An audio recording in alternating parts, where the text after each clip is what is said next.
하나님의 말씀대로 사는 삶에는 기쁨과 즐거움이 가득한 축제가 나타납니다. 예루살렘에 오랜만에, 참으로 오랜만에 즐거움의 소리가 들려왔습니다. 어린 아이에 이르기까지 모든 백성들이 다 즐거워했다고 했습니다. 또 예루살렘으로부터 멀리 떨어진 곳까지 그 즐거움의 소리가 들려왔다고 했습니다. 어디서 이 즐거움이 온 것일까요? 그들이 건축한 성벽이 너무나 웅장하고 화려하고 아름다워서 감탄해서 즐거워하는 것일까요? 그들의 경제적 형편, 사회적 형편이 나아졌기 때문일까요? 아니면 전쟁에서 승리라도 한 것일까요? 아닙니다. 하나님과의 바른 관계 속으로 들어왔기 때문에, 하나님과 올바른 관계로 회복된 것, 그 한 가지 이유로 이 온 성읍에 어린 아이에 이르기까지 모든 백성들에게 큰 기쁨이 임한 것입니다. 하나님께서 주시는 선물로서의 기쁨입니다. 거룩한 기쁨입니다. 세상이 줄 수 없는 겁니다. 환경이 주는 것이 아닙니다. 인간의 성취가 가져다 준 것도 아닙니다. 하나님으로부터 오는 신령한 즐거움입니다. 기쁨의 샘은 하나님과 올바른 관계 속에 있습니다. 우리 마음속에 기쁨이 없는 것은 단 한 가지 이유입니다. 나에게 많은 것이 부족해서가 아니라, 상황이 힘들어서가 아니라 하나님과 올바른 관계에 있지 않기 때문입니다. 이 올바른 관계라는 것은 의라는 단어로 압축할 수 있죠. 하나님과 나와의 올바른 관계, 나와 이웃과의 올바른 관계, 이웃과 나와 세상, 자연과 올바른 관계, 모든 관계 속에, 올바른 관계 속에 존재할 때 기쁨이 흘러나오는 것입니다. 이 올바른 관계라는 것은 하나님의 창조 질서라는 단어로 바꿔 사용할 수도 있습니다. 하나님께서 우리 인간을 창조하시고 세상을 창조하실 때 계획하셨던 목적이 이루어지는 질서가 있습니다. 바로 그 하나님의 올바른 창조 질서로 되돌아갈 때 우리에게는 하나님께 주신 기쁨은 열매로 흘러나오는 것입니다. 세상은 이것을 뒤바꿨죠. 기쁨 그 자체, 즐거움 그 자체를 추구합니다. 모든 것을 다 허비해서라도 그 기쁨과 즐거움 자체를 추구할 때 이상하게도 그것은 신기루처럼 그것을 얻는 것 같다가도 그 기쁨은 사라져버리고 엄청난 고통과 재앙만이 뒤따라오는 것입니다. 기쁨과 즐거움은 하나님께 주시는 선물입니다. 올바른 질서를 따르고 의의 길을 가면 하나님께서 우리에게 선물로 주시는 것입니다. 기쁨 그 자체는 우리가 만들어낼 수 없는 것이기 때문이죠. 그것은 하나님, 그분으로부터 우리에게 오는 선물이기에 하나님의 질서를 따라 살아갈 때만 우리가 얻을 수 있는 것입니다. 예루살렘에 모인 그 백성들이 이 즐거움을 경험한 것입니다. 이것은 거저 얻어진 것이 아닙니다. 이들이 이러한 즐거움에 이르기까지 과정이 있었습니다. 성벽 재건은 52일 만에 이루어졌습니다. 그러나 그 이후에 일어난 역사가 훨씬 더 중요합니다. 우리 느헤미야서를 기억할 때 쉽게 기억하기 위해서 성벽 재건의 역사로만 기억하지만 사실 그것은 2분의 1만 깨달은 겁니다. 성벽 재건 이후에 일어난 역사가 성벽 재건 역사도 훨씬 더 중요합니다. 성벽 재건 역사까지 드라마틱한, 흥미로운, 여러 가지 흥미진진한 대적들과의 어떤 일들이나 이런 것이 있기 때문에 우리 기억에 훨씬 더 많이 남기는 합니다. 그것도 훌륭한 하나님의 역사였습니다. 대적들의 위협, 조롱, 힘겨운 일들을 극복하는 인간 성취의 드라마로 보아서는 안 됩니다. 성벽 재건은 도구일 뿐이고 전반부일 뿐입니다. 더 중요한 것은 성벽 재건 이후에 일어난 영적 성벽 재건, 그것은 하나님의 말씀을 따라 그들의 삶과 사회의 질서가 회복되는, 이스라엘 백성 공동체 전체가 하나님의 창조 질서로 되돌아가는 회복, 그로 인하여 하나님의 충만한 기쁨이 임하는 것, 이것이 바로 영적 성벽 재건의 완성인 것입니다. 이것이 진짜 하나님이 의도하신 겁니다. 느헤미야가 3차 포로에서 귀환한 목적인 것입니다. 그래서 성벽 재건 봉헌식이 바로 이루어지지 않고 이러한 일련의 과정을 다 거친 이후에 12장에 이르러서 성벽 봉헌 예식이 이루어진 겁니다. 그동안 일어난 일을 우리는 다시 거슬러 요약해 보아야 합니다. 성벽 재건이 완공되었지만 그 직후에 어떤 일이 일어났습니까? 그들은 바로 축제하지 않았습니다. 그들은 어떻게 그 다음을 해야 할지 몰랐죠. 놀랍게도 그들의 마음속에 말씀을 사모하는 마음이 일어났습니다.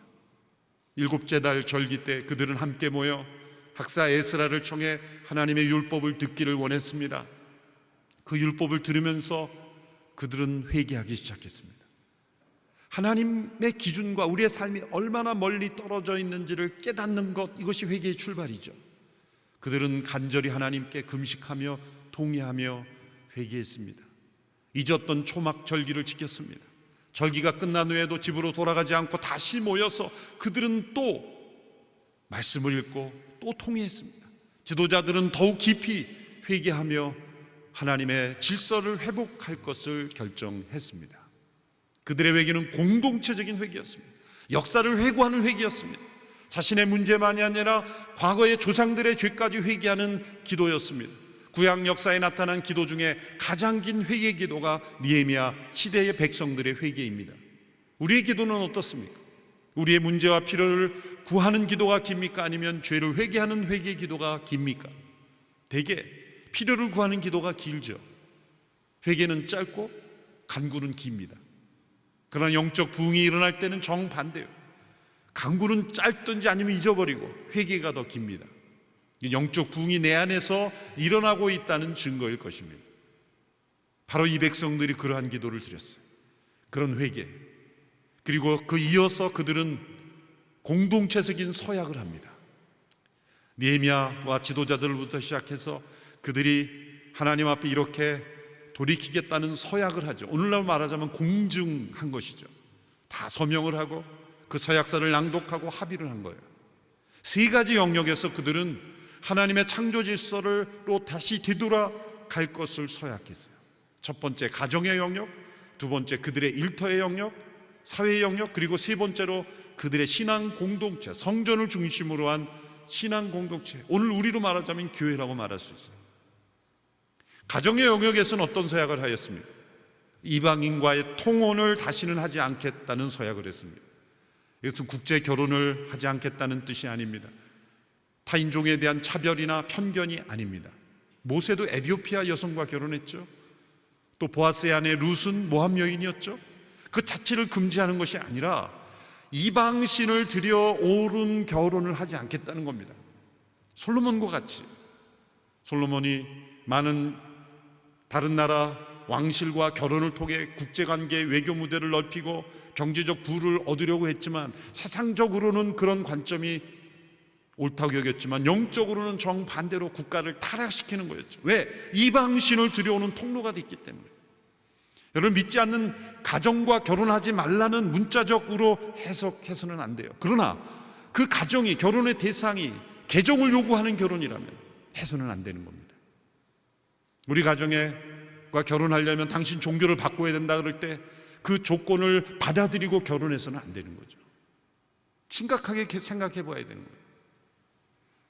이런 우상의 신을 받아들이는 통을 하지 않겠다, 그런 결정을 했어요.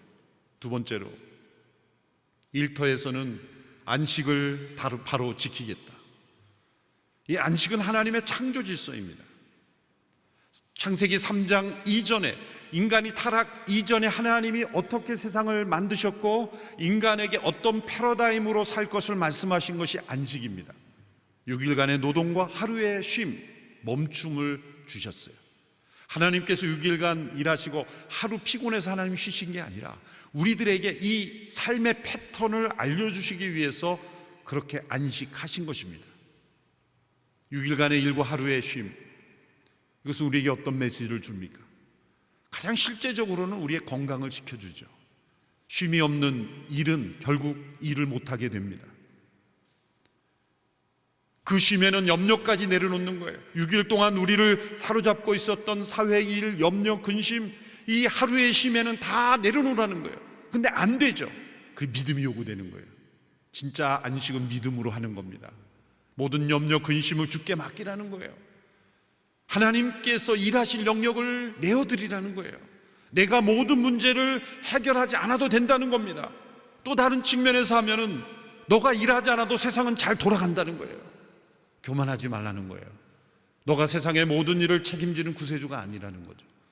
그런 겸손과 믿음으로 하나님의 공급하심을 바라보며 살아가라. 그게 안식의 메시지입니다. 그것이 너 자신을 보호할 것이다. 6년 동안 땅을 경작하고 7년째는 땅을 쉬게 하라는 거예요. 땅에도 쉴 시간을 주라. 그래서 이 토질이 양질로 변화되는 거죠. 1년 동안 땅을 쉬게 하면 그 땅의 토질이 좋아진다고 하죠. 그런데 그 땅에서 저절로 나는 소출이 있습니다. 그 소출은 고아와 과부와 이방인들, 나그네들에게 무료로 나누어 주어라. 나눔의 한 해입니다. 그럼 1년 동안 저는 어떻게 삽니까? 하나님이 이렇게 약속하셨어요. 내가 만일 1년에 안식기를 땅에 내줄 때는 6년 동안 내가 한 해 동안 농사 짓지 않아도 충분히 살 수 있는 축복을 너에게 주겠다.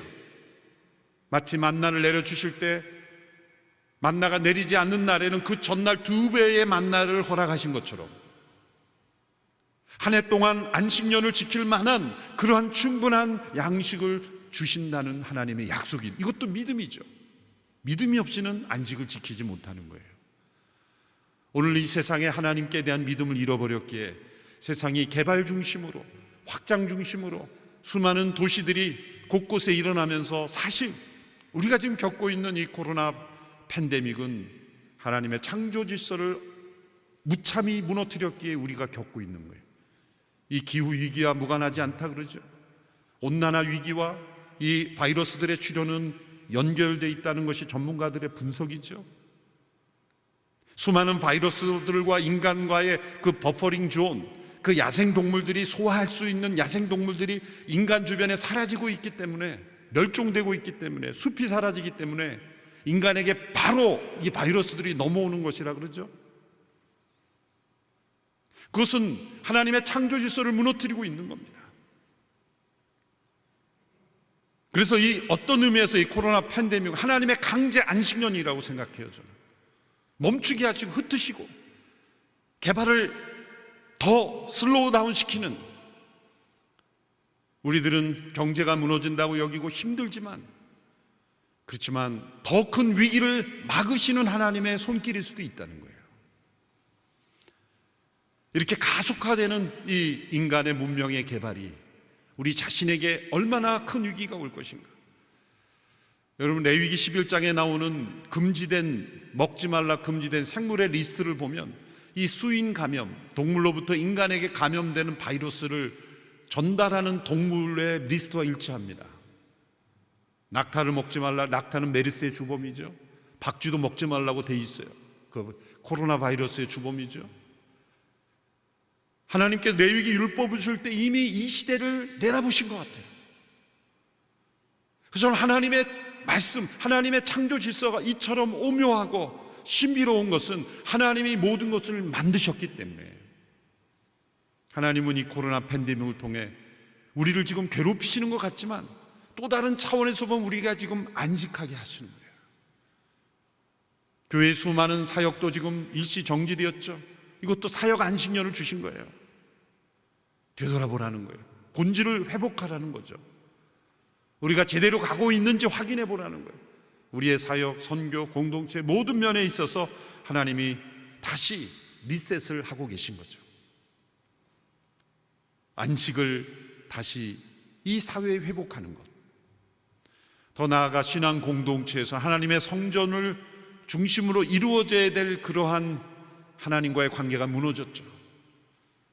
보로 기한 때 제일 먼저 착수한 게 성전 재건이었지만 그것도 어렵사리 되신 거예요. 16년 동안 중단됐다가 또 학개스가를 통해서 이루어졌죠. 학사 에스라가 2차 귀환에서 백성들의 율법을 가르치려고 했지만 그 또한 원활하지 않았어요. 3차 느헤미야가 성벽을 재건하고 이제 1차, 2차, 3차 귀환에서 이루어진 첫 번째 성전 재건, 두 번째 율법의 회복, 세 번째 성벽 재건이 한꺼번에 이제 모든 것이 조합이 돼서 이 백성 위에 임한 거예요. 이제는 성전이 제대로 움직여져서 하나님과의 올바른 관계를 유지하는 그러한 기능이 발휘되어야만 했던 겁니다. 그래서 백성들이 성전 세금을 내는 거예요. 11조를 내는 거예요. 레위인들의 생활비를 부담하고, 그리고 구제와 나눔을 위한 11조를 내고, 그 백성이 하나님의 백성으로 올바로 작동하도록 하나님은 계획하신 대로 그 백성들이 실천하겠다고 서약한 거예요. 이러한 일이 이 과정 속에 있었습니다. 이제 세 번째 단계로 그 예루살렘에 거주할 백성들을 선정해야만 했습니다. 지난 142년 동안 성벽이 없으므로 그 도시는 사람들이 거의 살지 않는 황폐한 도시였습니다. 오늘날에는 어느 국가나 도시나 그 수도에 많은 사람들이 살기 원하지만 그 당시엔 정반대였어요. 특별히 예루살렘은 정반대였어요.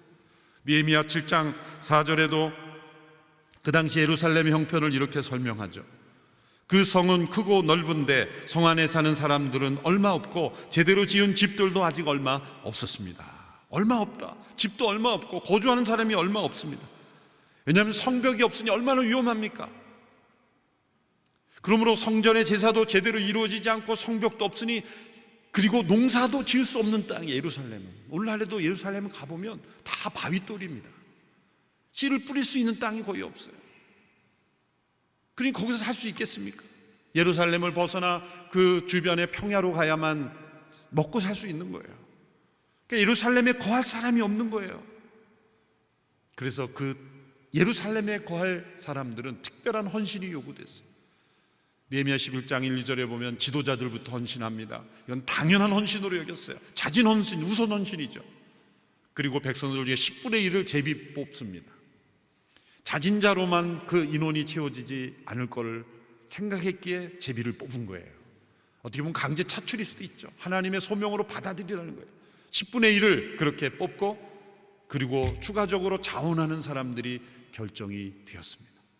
그리고 느헤미야가 그 백성들의 리스트를 느헤미야 11장, 12장 초반부에 걸쳐서 명단을 적고 있는 겁니다.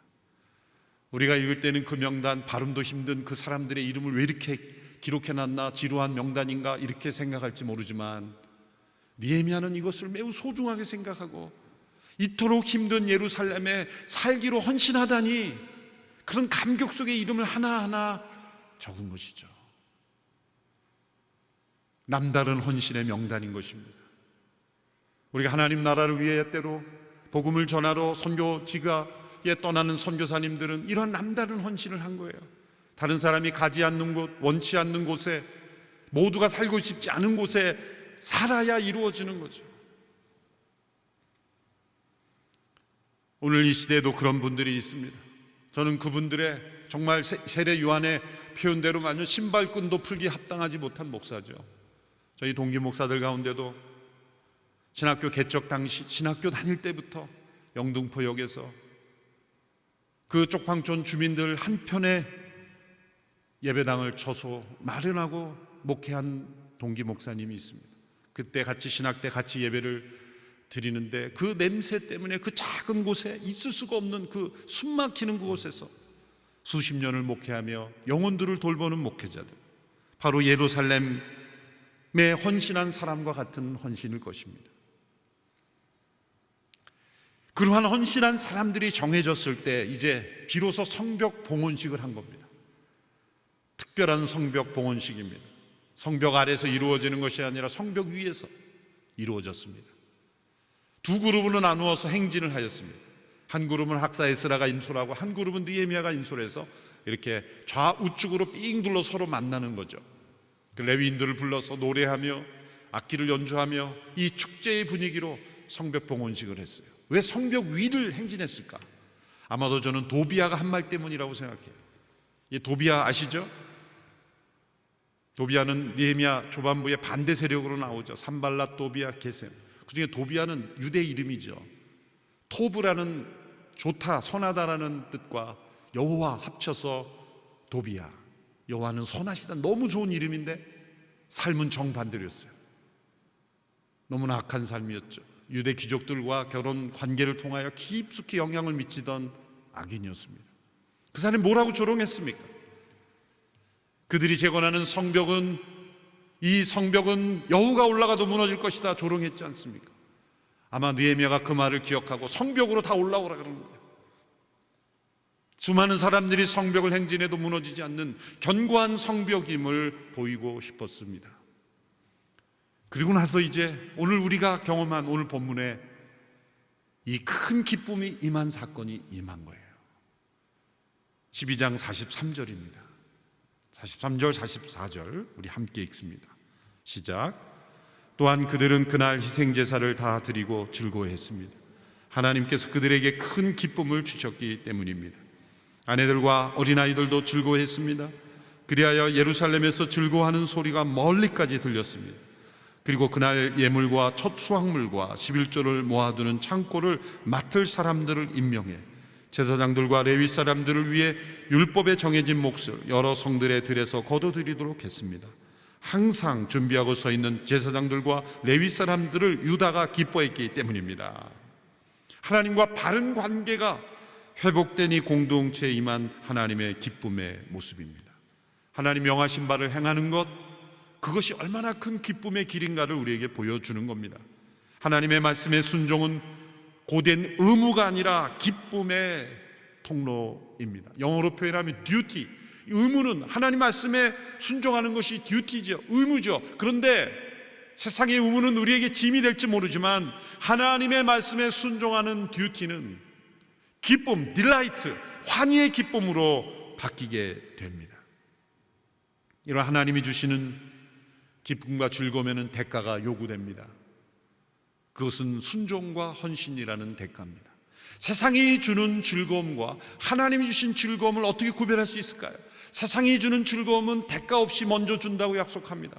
그런데 세상이 주는 즐거움은 잠시의 즐거움뿐만 아니라 그 즐거움은 그 이후에 엄청난 고통과 대가가 따릅니다. 수치와 부끄러움이 따릅니다.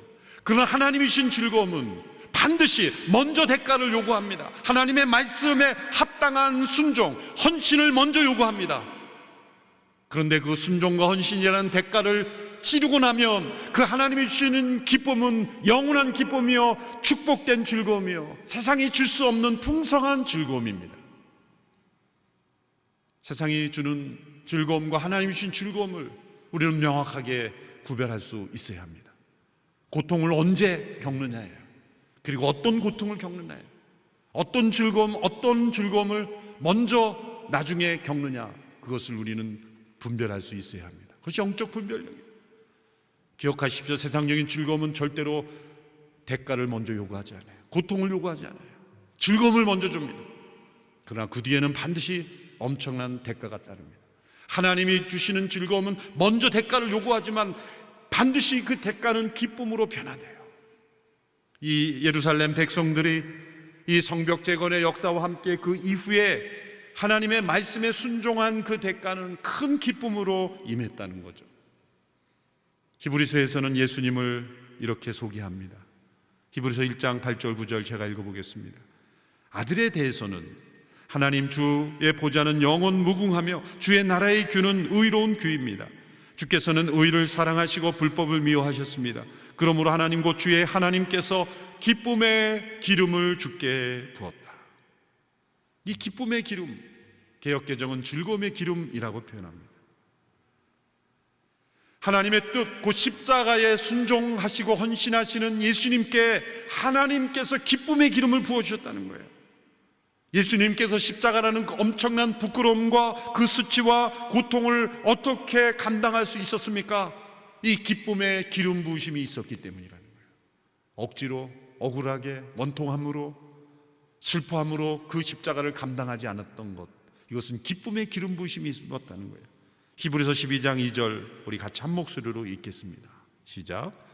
믿음의 창시자여 완성자이신 예수를 바라봅시다. 그는 자기 앞에 놓여있는 기쁨을 위해 부끄러움을 개의치 않으시고 십자가를 참으셨습니다. 그래서 그는 하나님의 보좌 오른편에 앉게 되셨습니다. 앞에 놓여있는 기쁨을 위해 부끄러움과 십자가의 고통을 참을 수 있으셨다는 거예요.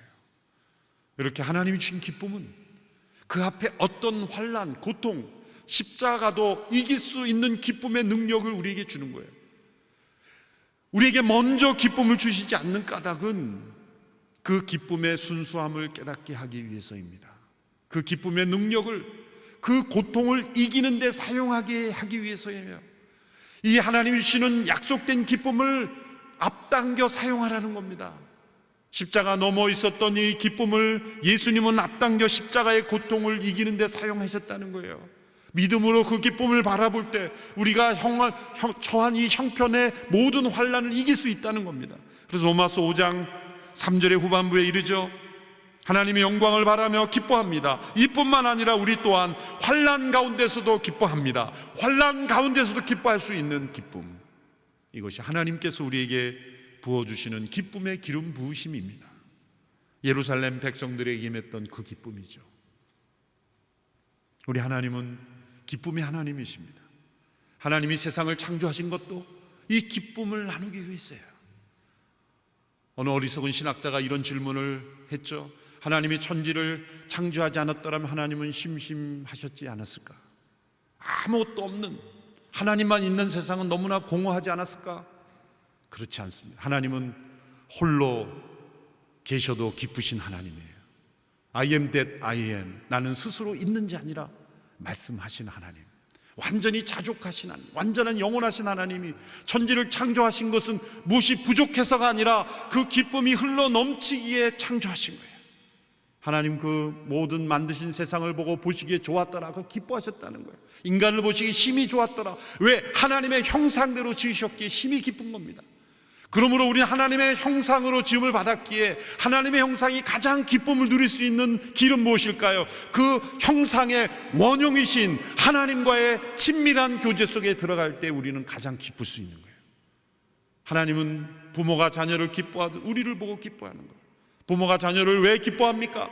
자녀의 성취 때문에? 자녀가 유능한 일꾼이기 때문에? 아닙니다. 자녀이기 때문이에요. 자녀이기 그 자체만으로 기뻐할 수 없다면 그것은 잘못된 부모이죠. 자녀가 공부를 못하고 또 사회적으로 유능하지 못했다고 비난하는 부모는 부모 자격이 없는 거예요. 자녀가 자녀이기 때문에 그 이유 하나만으로도 부모는 자녀를 기뻐해야 되는 거예요.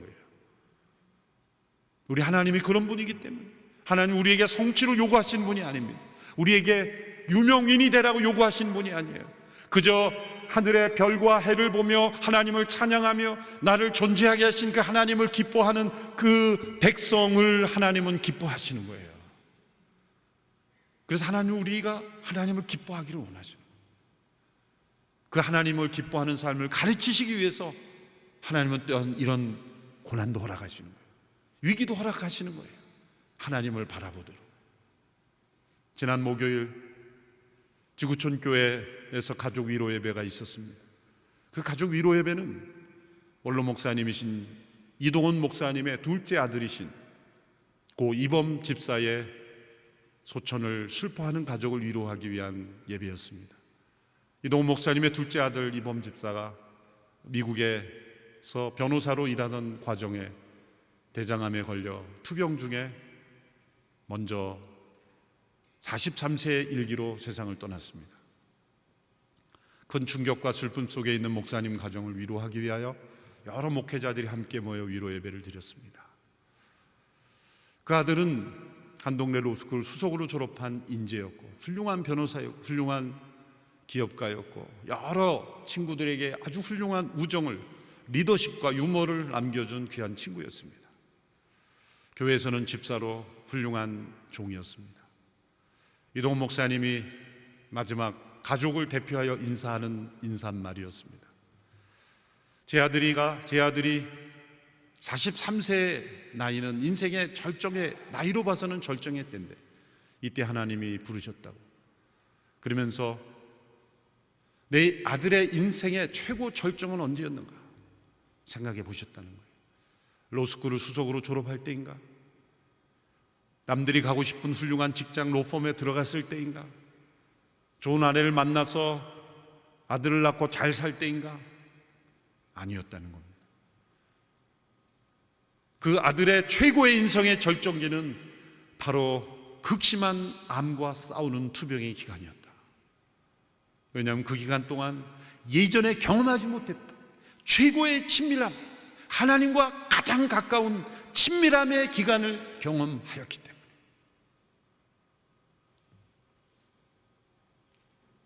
그때가 가장 최고의 절정기였다.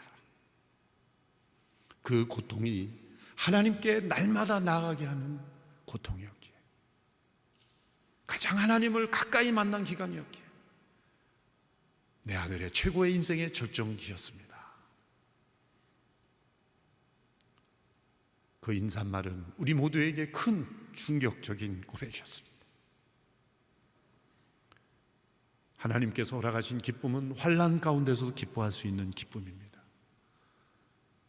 지금은 고통과 슬픔이 찾아왔지만 영원한 기쁨이 있는 나라에서 다시 만날 소망이 있기 때문에 우리의 목표는 이 땅에서 건강하게 남부럽지 않게 잘 살다가 고통을 맞이하는 인생이 아니라, 이 땅에서는 때로 이해할 수 없는 고통과 아픔 속에 있지만 그 절망의 계곡 속에서 영원한 나라의 즐거움을 바라보는 그 비전, 영어로 이 밸리와 비전은 같은 V로 시작해요. 고통의 밸리는 하나님의 영원한 기쁨을 바라보는 비전의 계곡이 되기에, 암투병의 그 극심한 고통의 때가 가장 인생의 절정기라고 우리는 고백할 수가 있습니다. 예루살렘에서 경험한 이 큰 기쁨은 그래서 세상이 주는 기쁨이 아닙니다. 오늘 코로나 팬데믹의 상황에서 우리가 기뻐할 수 있을까요? 기뻐할 수 있습니다.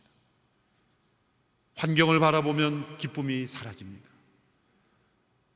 그러나 하나님께 더 가까이 나가는 기간이 된다면 우리는 이 재난의 한복판에서도 가장 크게 기뻐할 수 있습니다. 우리는 죽음 앞에서도 노래할 수 있는 사람들이기 때문입니다. 이 하늘의 큰 기쁨을 누리며 믿음으로 살아가는 저와 여러분이 되기를 주님의 이름으로 축원합니다. 기도하겠습니다.